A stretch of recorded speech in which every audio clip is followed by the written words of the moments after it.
Overnight, the sun ages another 5,000 years. It's still 36 degrees hotter than it used to be. These temperatures flood cities like Manhattan. But other cities transform in different ways. Bamboos and long grasses take over where evergreens and maples used to be. If these conditions persist, cities like Chicago and Toronto will have foliage like Southeast Asia.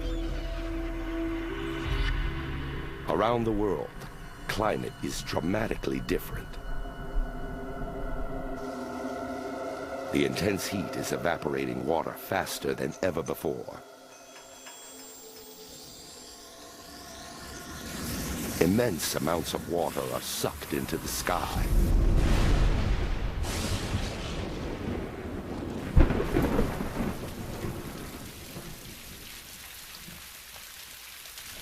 Tropical storms lash the planet. But even though there's lots of water, the rain is actually killing some plants. And part of the reason is found in the mountains. Here, the pounding rain causes massive erosion. As new rock is exposed, minerals start to bind with carbon dioxide. Over thousands of years, it's stolen from the atmosphere. But plants need carbon dioxide to breathe.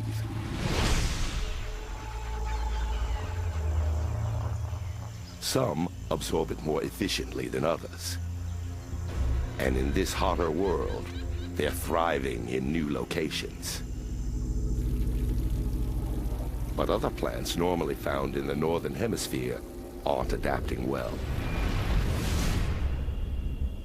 Maples, oaks, and evergreens struggle with the dramatic climate change.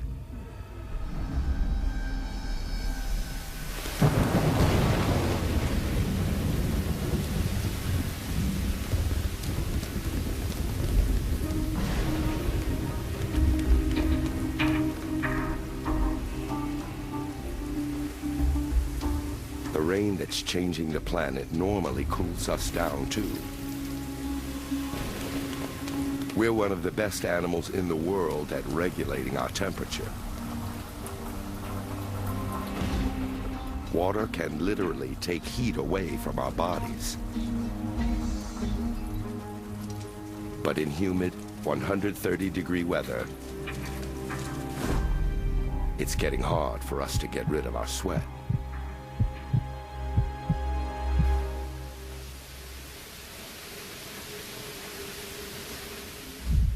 Under such extreme conditions, our bodies can lose nearly a gallon of water an hour.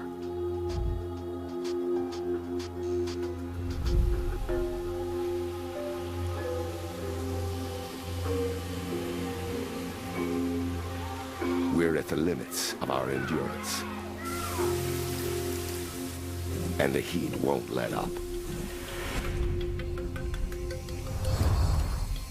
To make matters worse, the concrete and steel of a big city collects the heat. Cities can be more than 7 degrees hotter than the countryside.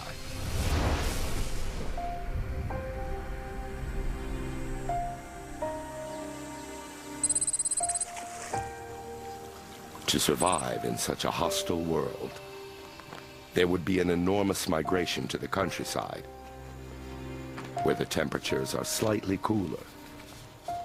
In the old world, this used to be a fruit orchard, helping the United States grow 150 million bushels of apples a year.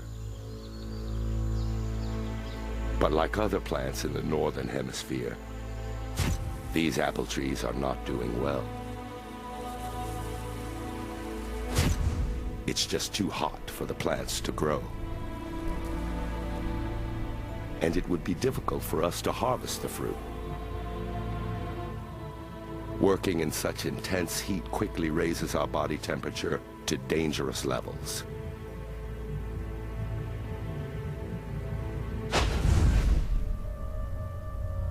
The sun is on a relentless march to becoming a red giant.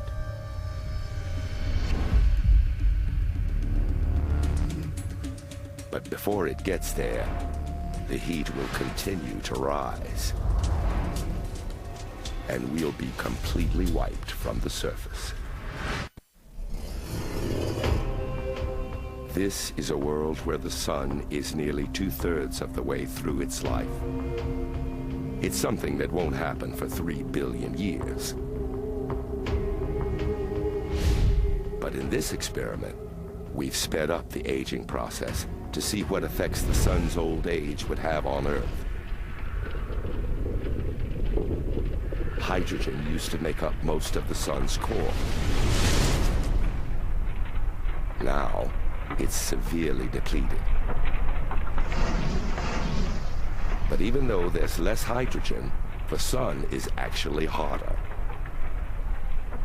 As the hydrogen decreases, the outer layers of the sun exert growing pressure, forcing the remaining hydrogen to fuse more quickly. It's a doom cycle that will end in the sun's death. If the Earth we live on now was orbiting this aging sun, it would seem only about 30% brighter than it does today.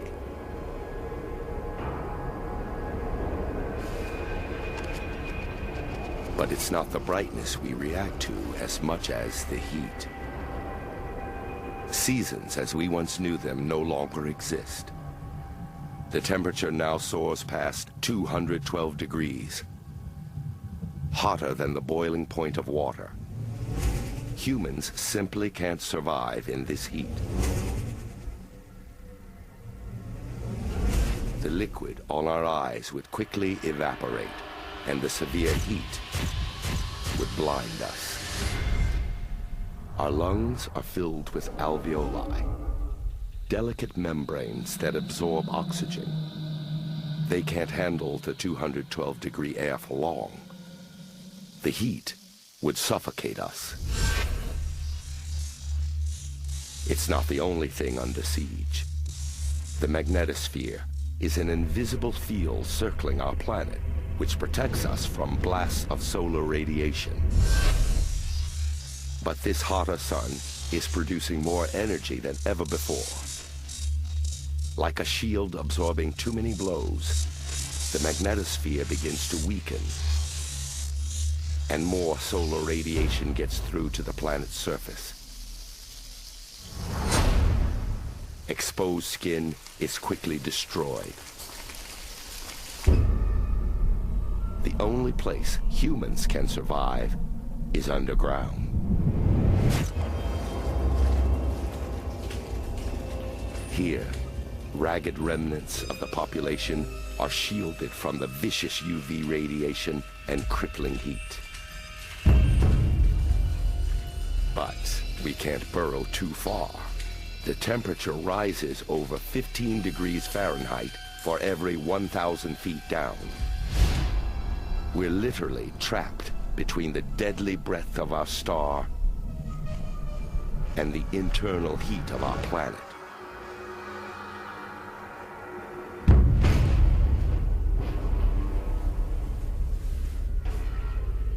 If we want to explore the surface, we can't go unprotected.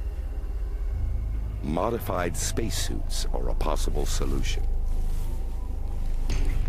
Designed to battle the sun's searing heat, these suits come with their own internal cooling system and oxygen supply.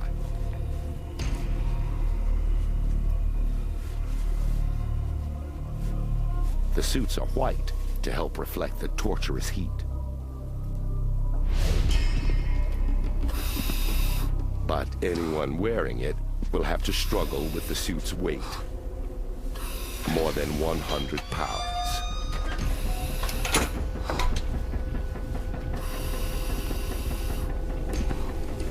It's the only way to survive on the surface of the planet. A world radically different from anything humans have ever been exposed to. and temperatures continue to climb.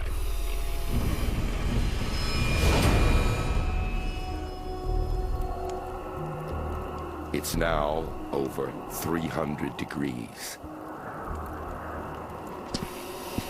Cities bake under the searing heat.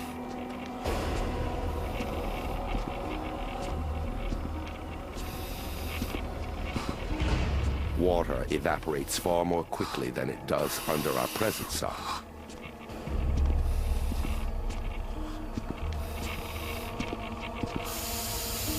Around the globe, water levels are falling.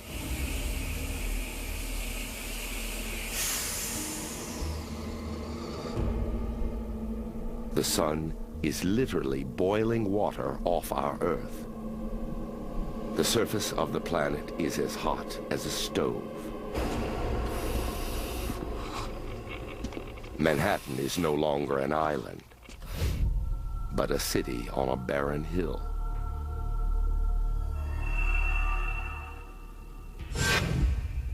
Concrete and steel canyons that were built over hundreds of years are now deserted.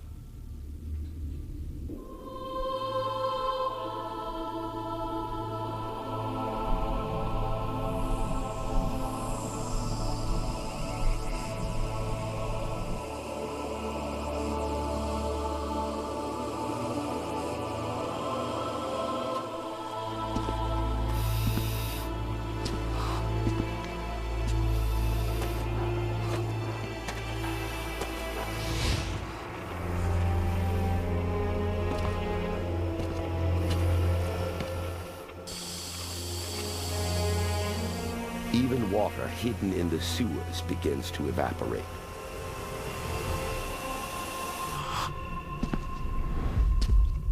And doors stick shut as the intense heat forces the metal to expand.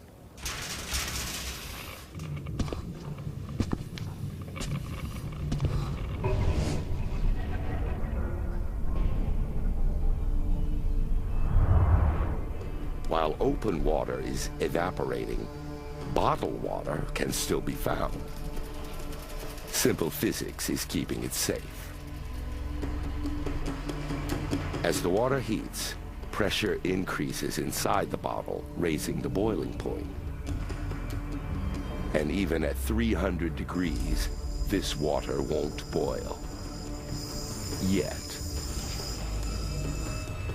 But cans of soda and other carbonated drinks suffer a different fate. As heat builds inside the cans, CO2, the gas that gives soda its fizz, is forced out of the liquid. The pressure inside will eventually become too much.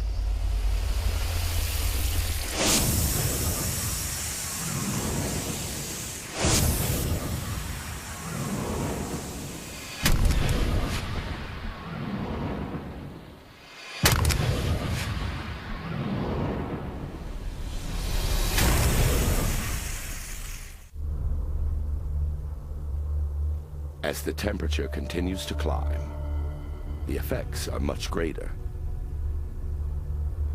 Coastlines around the world look entirely different. More and more of the ocean's water disappears. Half of the water in the Pacific Ocean would be gone. And the water is hot.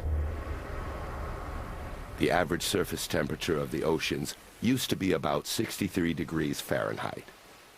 Now, it's rising rapidly. Thousands of feet below the surface, the water still cools. Fish that thrive in warmer waters still cling to life, for now.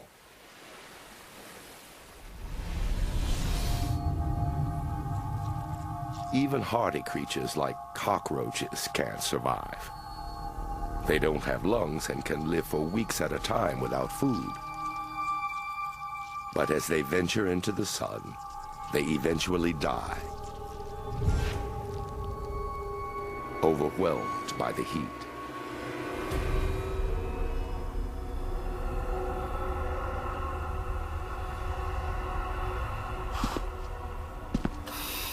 As huge bodies of water burn off into the sky, the Earth's climate continues its transformation.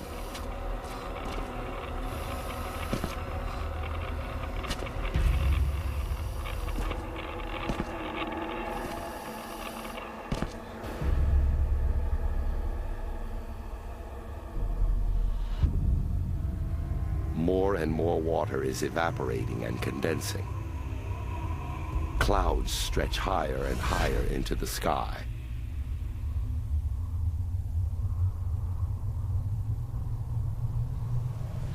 And storms get increasingly larger.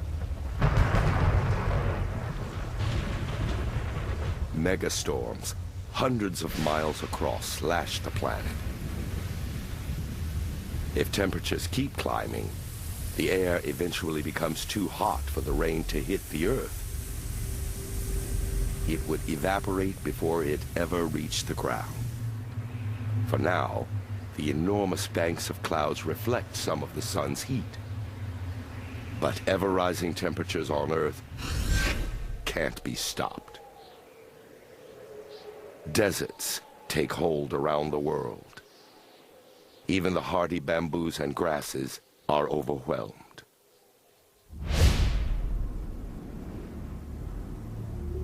Plants can't survive the tremendous heat.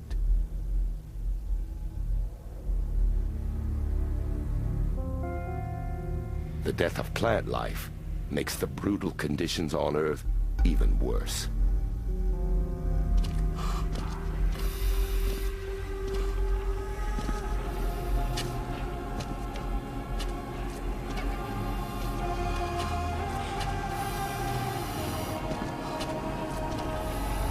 As plants and animals die, they release carbon dioxide and water vapor into the sky.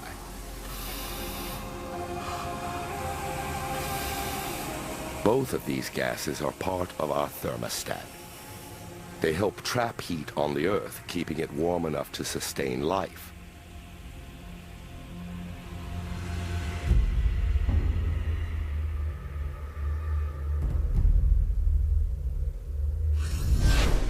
But now, as plants and animals rot, and water evaporates at an astounding rate, it creates an intense greenhouse effect. Too much carbon dioxide and water are being released. Our thermostat is broken. It's more than 300 degrees on the surface of the planet, and climbing.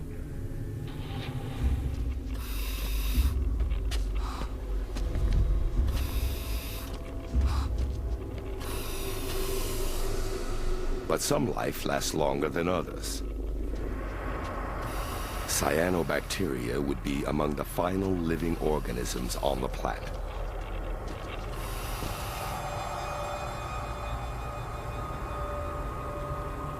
Even in hotter water, this colorful algae sucks in carbon dioxide and water to live, and produces oxygen. As the dark curtain of bacteria grows across the ocean, it blocks the sun over large areas. And no sunlight means there will soon be no life.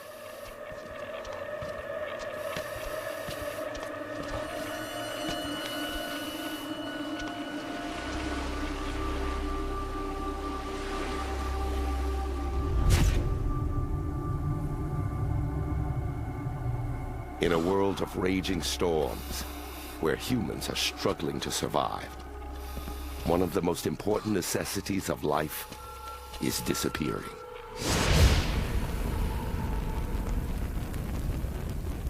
With the death of plant life, there's less oxygen in the air. Huge amounts of new water vapor also lower the concentration of oxygen. Normally, the air around us is about 20% oxygen. Under these conditions, it falls to less than 10. It's not enough for us to breathe or sustain fire. While lightning lashes the planet, fire doesn't burn. For now, even though lightning strikes, our buildings survive.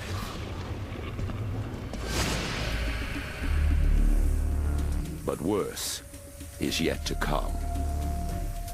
What's left of our planet is going to change even more dramatically.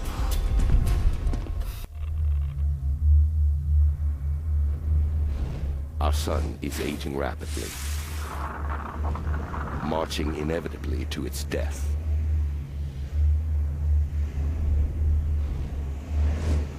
This is the sun as it would be 4 billion years from now.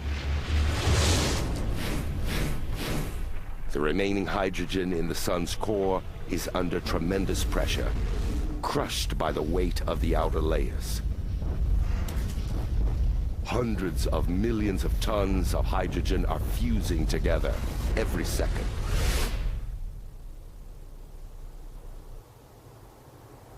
It's an Earth we barely recognize. The surface of the planet is now 700 degrees and rising.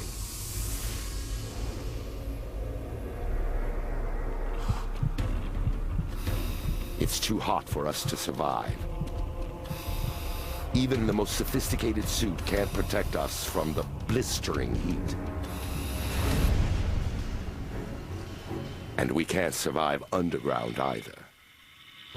At these temperatures, human life on Earth is finished.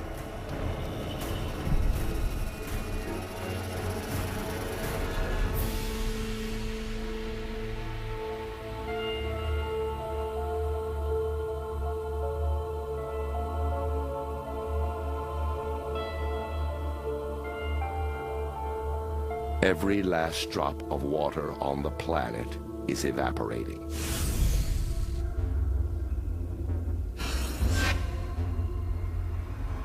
The oceans become vast salty deserts, sucked lifeless.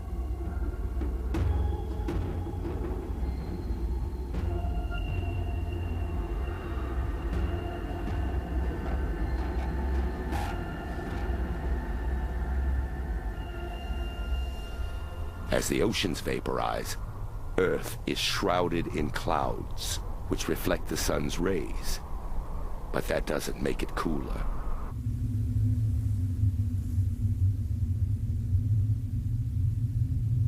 The heat is trapped in this gas envelope. But heat isn't the only punishing problem. The air pressure on Earth is now 270 times what it once was. If humans were on the planet, it would feel like every square inch of our body was being crushed under the weight of 4,000 pounds. Eventually, pressurized containers are destroyed, crushed by the Earth's enormous atmosphere.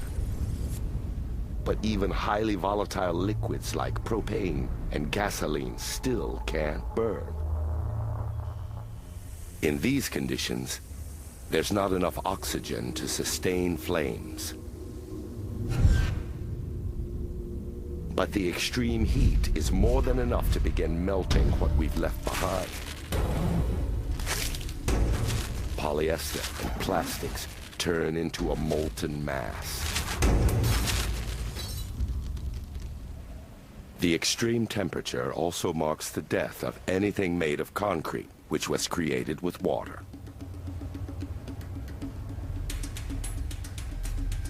Now, in over 700-degree heat, this trapped water evaporates explosively, turning the concrete brittle and dusty. The metal rebar inside the concrete, which gives it added strength, expands in the tremendous heat. Combined with the evaporation of the moisture, The effect is dramatic.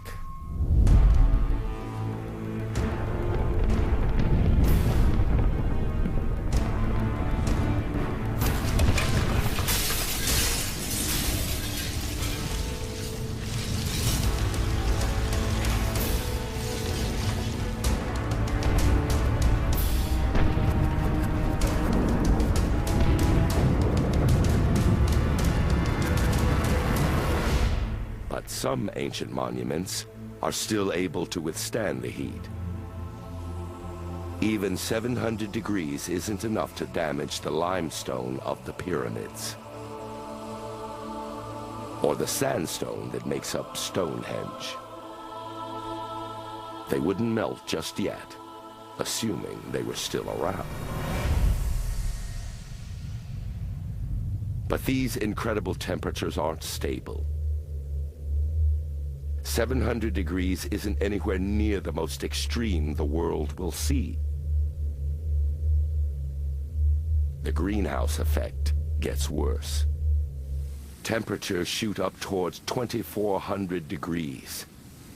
This last radical increase is the beginning of the end. More and more of the water vapor circling the planet escapes our atmosphere and travels into space. Water that makes up the clouds is bombarded with UV radiation from the sun. The radiation splits the hydrogen off from the water molecule. As the hydrogen escapes to space, the oxygen stays behind. And the world is remade. About 5% of the Earth's crust is made of iron. As the oxygen returns, the iron rusts, and the planet begins to turn red.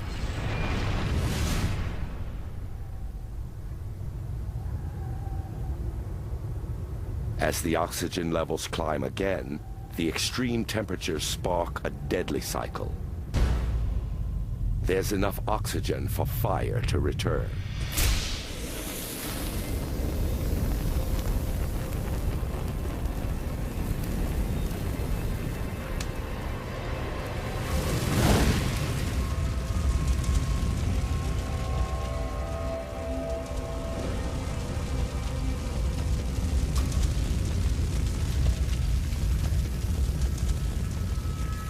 Anything that survived now burns.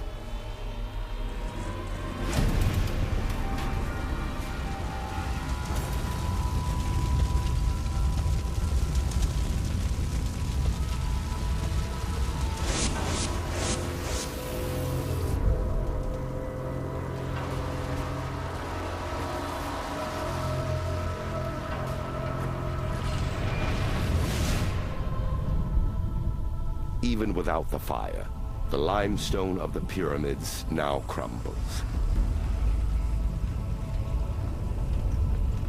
And the sandstone of Stonehenge melts. The last artifacts of our existence return to the planet.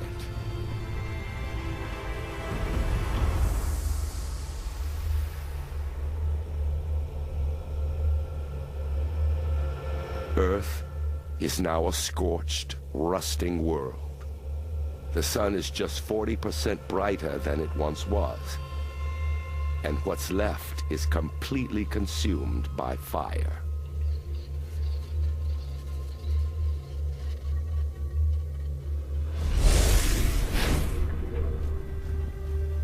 The sun that gave us life now has scorched the planet bare.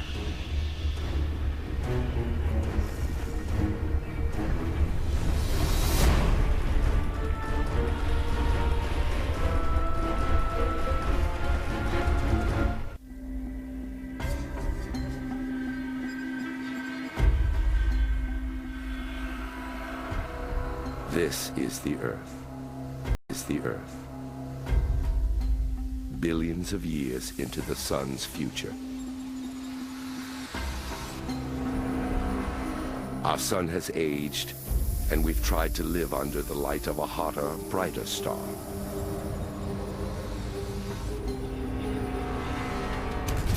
Our cities are gone. Our manufactured world destroyed by the blistering heat.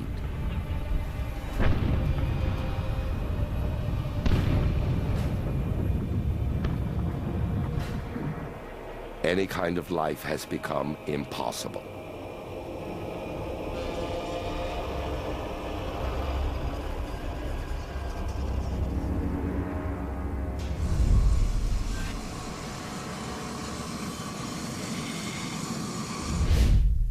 The sun has aged more than 6 billion years. It's time for the end, not just of life on Earth, but of the planet itself. Deep inside the sun, the last of its hydrogen fuel is consumed. What remains is a core of helium. It takes enormous pressure and heat to make the helium fuse. But now, the immense force of the sun's outer layers bears down, and this fusion begins. The powerful ignition actually propels parts of the sun out into the galaxy. As the sun continues to expand, the Earth is eventually baked in 3,600-degree heat. Our planet is scorched smooth. Its relentless growth has brought the sun just a few million miles from Earth. It has already swallowed Venus and Mercury.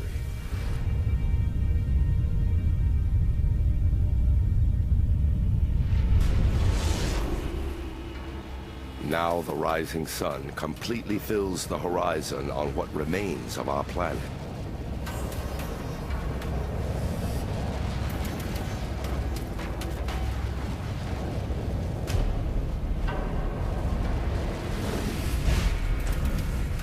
It's over 200 times bigger than it once was.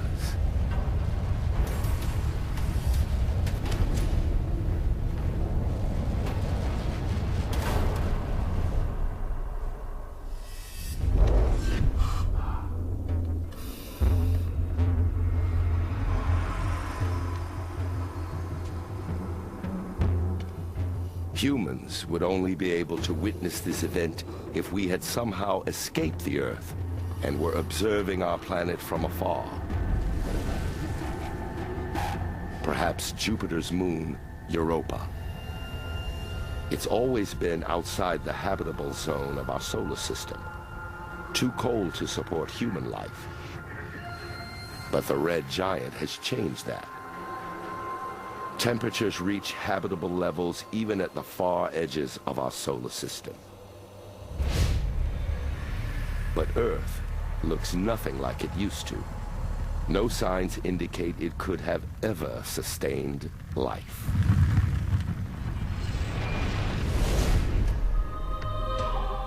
And then, the final act. The massive outer edges of the sun begin to slow the Earth's orbit. Our planet is now a fireball, burning up like a meteorite.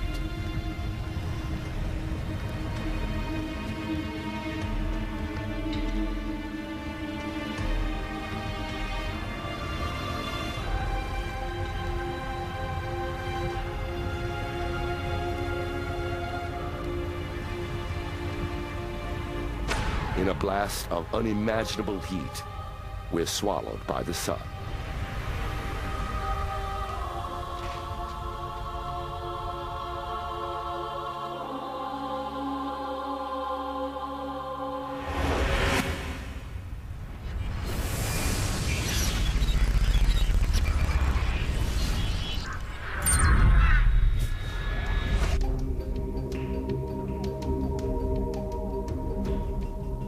This has been an experiment.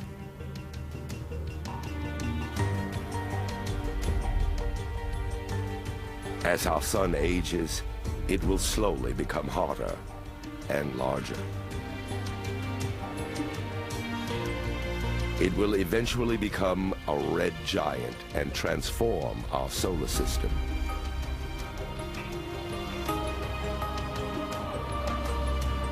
None of this will happen for billions of years. But even now, our life and the life of our planet are balanced precariously. The Earth is just warm enough, just bright enough,